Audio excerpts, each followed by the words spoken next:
Oh hello, welcome to my YouTube channel VL Official. Today I want to be make a first video for my YouTube channel. Dan ini kali pertama ya guys. Karena 14 hari standby at home. Jadi nggak bisa kemana-mana karena COVID-19. Jadi aku mengisi keseharian dengan membuat konten YouTube, yaitu tutorial makeup by Fania Larissa.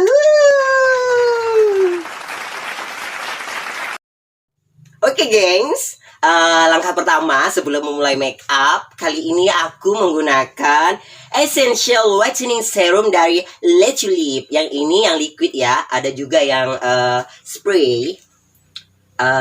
Kita tuangkan di sini, kita pencet secukupnya. Tuh. Kita bagi berapa titik di bagian wajah. Oles dan ratakan. Oles dan ratakan ya guys. Pokoknya sampai rata. Oke, gengs, kali ini langkah kedua aku menggunakan foundation. Foundation ini dari Ultima dan Eldivro. Yang liquid dan yang itu yang mangkok. Atau apa ini? Yang smooth corrector, yang cream. Oke, sama penggunaannya, kita tap ke berapa bagian di wajah. Ini sorry ya, aku menggunakan kaca kecil karena aku nggak biasa make up pakai kaca besar, jadi harus pakai kaca kecil. Oke. Yes.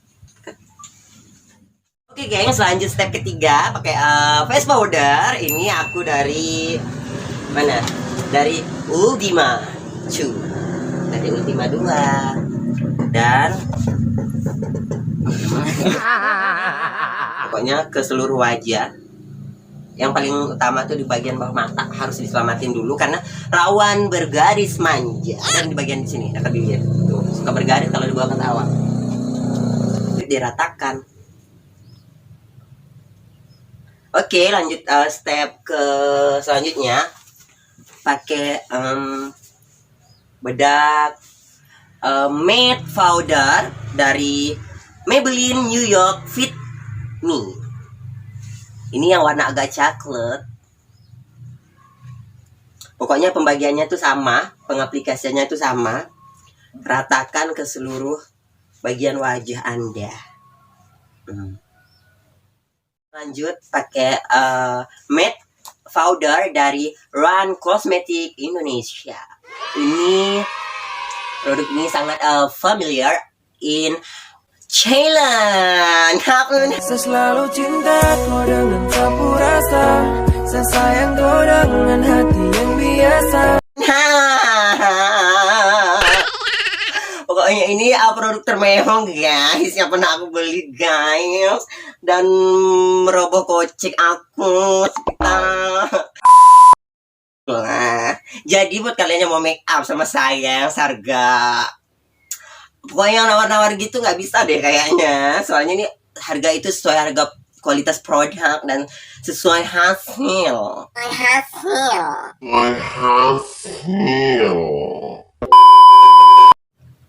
Aku lanjut pakai blush on ya guys. Pakai blush on. Kita nggak usah nyebutin step-step aja, dan langsung aja biar mempersingkat waktu. Oke, buat netizen yang mau bertanya juga nggak apa-apa, karena ini videonya nggak terlalu formal. Videonya ini asik-asik aja dan bisa menceritakan perjalanan hidup aku.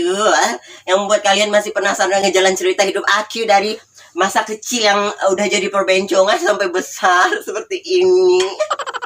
Boleh, silakan dipertanyakan. Siap. Oke, ada sebuah pertanyaan dari netizen. Yang tidak perlu disebut namanya. Oh iya, tidak perlu guys. Nanti dia nama followers. Ya, ini pertanyaan yang pertama. Sejak kapan Anda menjadi perbencongan? Perbencongan.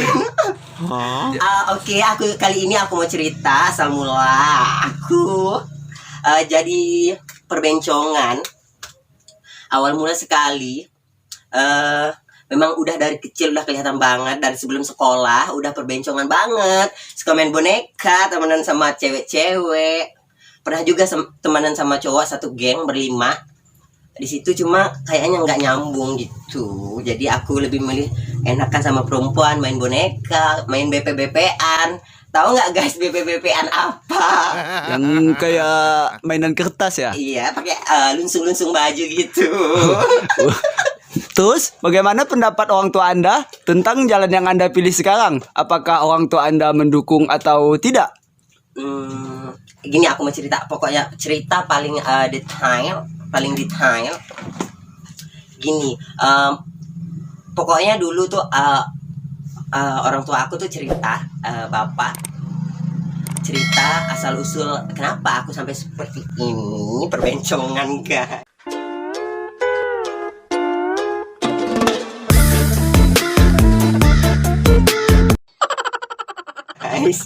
Yang nggak sesuai dengan yang nggak sesuai dengan physically aku, karena jiwa aku ini perempuan guys. Menurut aku ini perempuan, sejak kecil itu udah perempuan. Jadi sekarang itu kayak terjebak aja ke raga seorang laki-laki. Orang tua aku pernah cerita kayak gini, kenapa sih anaknya benceng? Ternyata bapak aku itu seorang yang humor, yang komedian. Pada saat ibu aku mengandungkan aku pada masa itu, ternyata bapak aku ngomong kayak gini, aku anak pertama, anak kedua udah laki-laki, ada perempuan juga ada, dan yang ketiga juga ada laki-laki, dan yang keempat itu ternyata bapak aku ngomong kayak gini, aku pengen dapat anak bencong. Nah iya, ya Allah. Ternyata setelah lahir guys, anaknya memang dia ngondek. Sejak lahir nangisnya aja ngondek. Berarti doa orang tua Anda terkabul. Iya, makanya guys, buat kalian ini calon-calon orang tua ya, maaf kata ya. Kalau ingin dapat anak itu doanya yang baik-baik aja guys. Doanya yang baik-baik, minta dapat anak kembar kek, anak yang cantik atau tampan, nantinya anaknya sukses atau apalah itu. Karena doa itu, ucapan itu adalah doa loh. Nah, jadi pertanyaannya apakah keluarga saya atau orang tua saya mendukung atau tidak? Jelas sekali mendukung, karena itu adalah sebagian dari doa orang tua saya. Saya seperti ini pemirsa. Pernah juga ada satu problem rumah. Pada masa itu Ayo mempunyai brother yang sulung, brother yang tertua. Kak keluarga saya, adik-beradik saya itu, dia itu abang paling sulung, jadi paling tua. Pernah suatu ketika kompetisi pada masa itu, pageant perbencongan, beauty pageant perbencongan pada masa itu. Masih berumur kelas 1 SMP pada masa itu. Berapa tahun guys? Jadi berapa itu umur aku pada masa itu, pada 2010 kalau tak salah tuh, 2010 kelas 1 SMP. Jadi umur jadi berapa pada masa itu? Oh, itu 97. berarti sekitar 12 sampai 13 tahun. Mungkin. Pada masa itu udah turun mengikuti kompetisi beauty pageant ala-ala perbencongan pada masa itu. Dan aku dijambak guys dari belakang panggung sama abang aku, ditarik dan dibawa pulang. Jadi aku nggak bisa menyelesaikan kompetisi pada masa itu. Aku pakai wig, ditarik, dijambak dari panggung, diseret manja ke belakang panggung guys, sampai aku terjatuh. Dan kenangan itu sampai saat ini masih membekas. Hello, nggak bisa dilupakan guys. Pokoknya sedih. Tapi sekarang dia udah udah metong. Apa perasaan Anda? Udah metong. Dia itu udah dipanggil Kak Tuhan. Jadi udah almarhum. Jadi makanya sekarang saya bisa berekspresi lepas. Makanya sekarang saya bisa berekspresi dan melanjutkan apa yang ada di jati diri saya sebagai perbencongan guys. Berarti Anda sangat menyukai atau Bukan menyukai, kayak ini jalan suatu pilihan saya. Setelah yang sangat berharga di keluarga Anda itu meninggal, apa yang Anda lanjutkan di kehidupan Anda? Oke, pada masa itu setelah almarhum abang saya meninggal, saya guys, hitam. Oke, nanti I clean, nanti aku bersihkan. Nah, pada masa itu aku lanjutkan sekolah. Pada masa itu aku lanjut ke jenjang sekolah menengah kejuruan, langsung ke sekolah SMK Negeri 3 Singkawang. Pada masa itu aku mengambil jurusan desainer atau tata busana pada masa itu. Dan sangat sedih sekali guys proses aku sekolah itu. Kenapa? Sedihnya di mana? Karena keadaan orang tua yang kurang mampu, karena orang tua hanya profesi sebagai petani ya, perkebunan persawahan.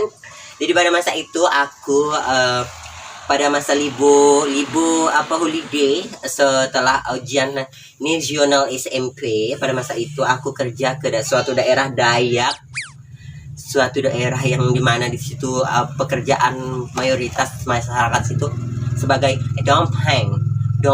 Anda tahu dompeng? Iya. Apa? Dompeng seperti bencong, Oh, bukan. openg. Oh, bukan ya. Dompeng itu dulang emas. Di mana kegiatan itu di tengah hutan. Mereka itu aktivitasnya mendulang emas. Dan saya Ikut mendulang emas. enggak. Di situ saya cuma sebagai penjaga kantin. Penjaga kantin, guys, dan bukanya itu dari sore sampai malam. Dan juga pekerjaan saya pada saat itu juga ada kerjaan sampingan, yaitu pijit-pijit manja, bukan pijit plastik. Hello. Menjual diri. Bukan, iya Anda tak sopan. Pada masa itu rambut aku masih pendek guys, masih copak, tapi berdandan. Jijik kalau mengingat pada masa itu. Dan setelah 3 minggu libur, pada masa itu aku lanjut mendaftar sekolah di SMK Negeri 3 itu. Dan aku keterima sebagai mahasiswa. Keterima sebagai siswa guys di situ. Keterima sebagai siswa dan lanjut sekolah. Keadaan orang tua yang dibilang kurang mampu, saya sekolah sambil kerja kak salon. Salonnya itu dulunya di tempatnya itu di daerah Roban kalau tidak salah. Berapa lama Anda bekerja di EPA ataupun salon beauty di Roban? Pada masa itu sampai kelas 1 je, karena aku udah pindah tempat tinggal. Karena pindah tempat tinggalnya itu dekat dengan sekolah, jadi tempat kerja itu jauh. Jadi aku fokus sekolah. Dan aku nggak selesai sekolah guys.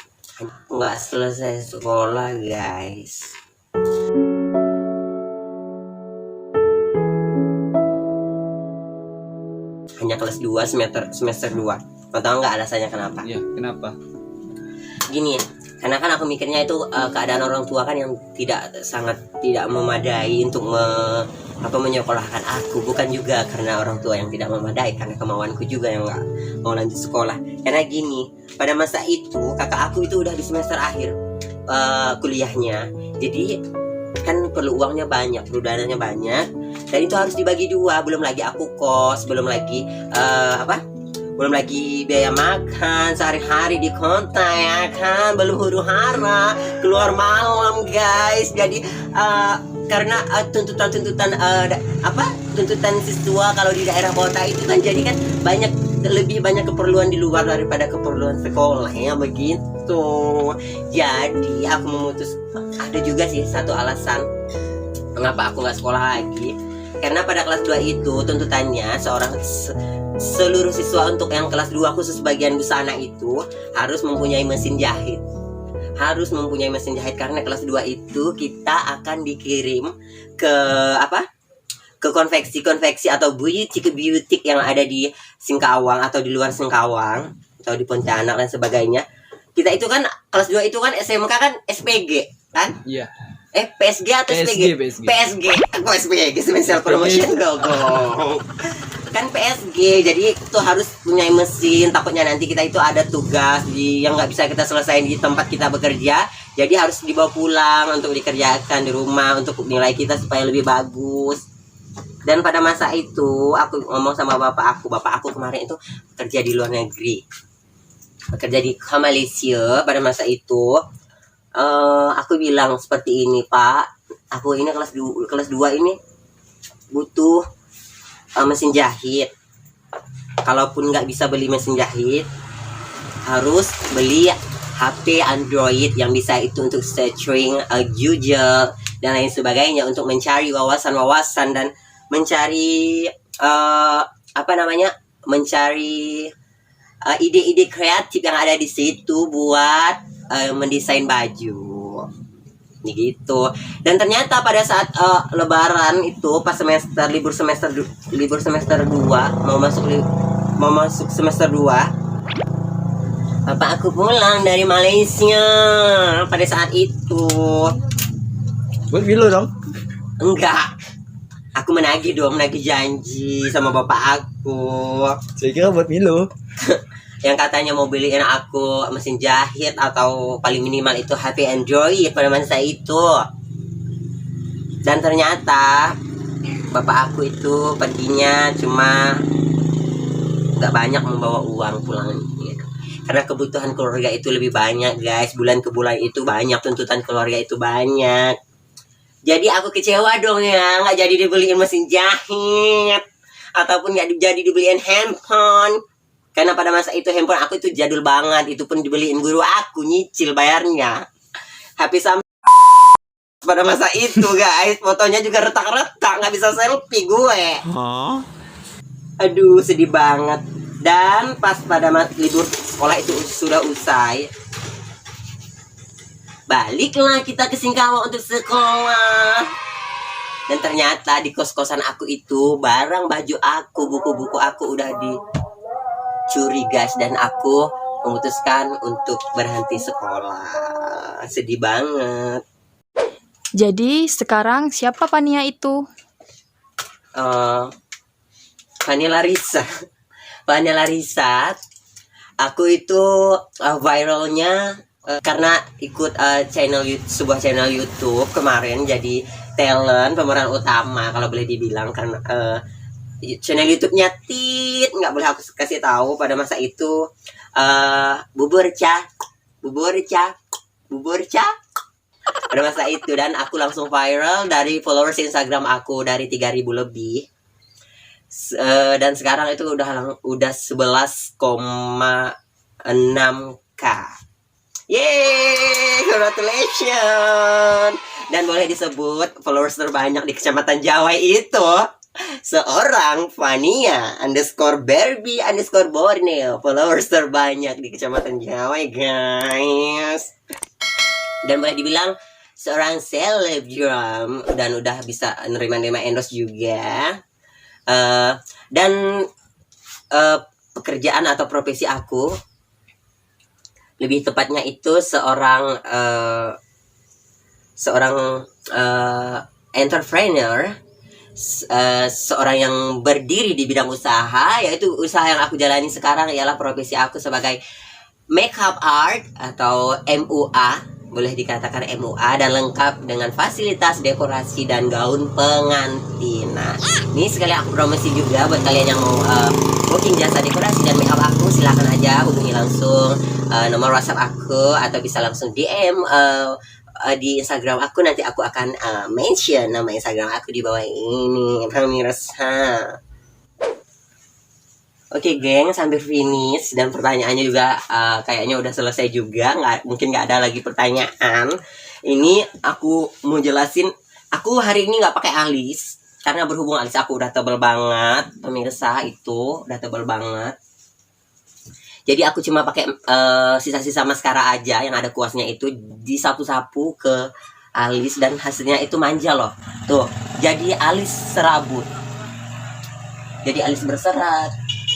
Oh. Kau begitu sempurna, di mataku kau begitu indah. Oh, oke gengs. Dan sekarang finally akhir dari tutorial makeup aku hari ini, yaitu penggunaan lipstick dari Wardah Exclusive Matte Lip Cream. Ini aku gunakan nomor 03 ya, Wardah yang matte nomor 03 untuk warna dasar bibir aku.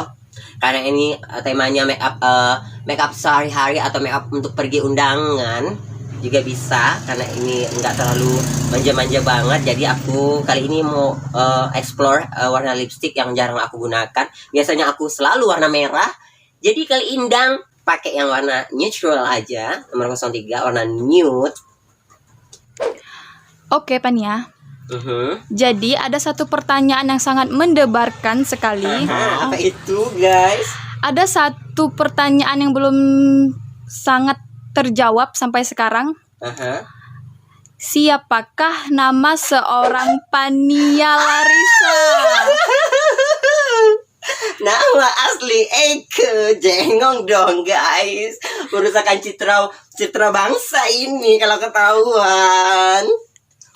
Oke, karena ini video seru-seruan, jadi aku mau jujur dan terbuka pada semua beauty vlogger, buat semua netizen di luar sana, bahwasanya nama asli seorang Fania Larissa itu M. Irfandi, atau lebih tepatnya Muhammad Irfandi. Sawadika, hapunka. Finally, look makeup kondangan dan makeup sehari-hari by Fania Larissa. Sayangku, hari ini aku cantik pada bidadari di hatimu. Hai sayangku, lakukanlah diriku seperti seorang ratu, ku ingin dimanjakanmu.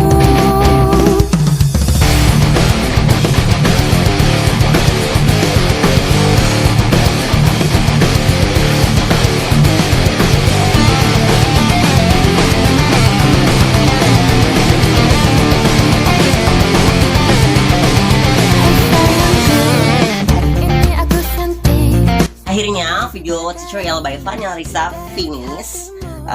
Jangan lupa subscribe channel YouTube aku, VL Official, Fania Larissa Official. Jangan lupa tekan lonceng notifikasi biar kalian tahu bahwa channel YouTube aku upload video-video terbaru dan menarik, banyak keseruan dan cerita-cerita tentang hidup aku secara real, tanpa secret, tanpa rahasia-rahasiaan. Jangan lupa juga like, comment, and share video aku ke sosial media Instagram, Facebook, dan lain-lainnya. Makasih juga yang udah nonton. Sampai jumpa di video-video selanjutnya. Bye-bye.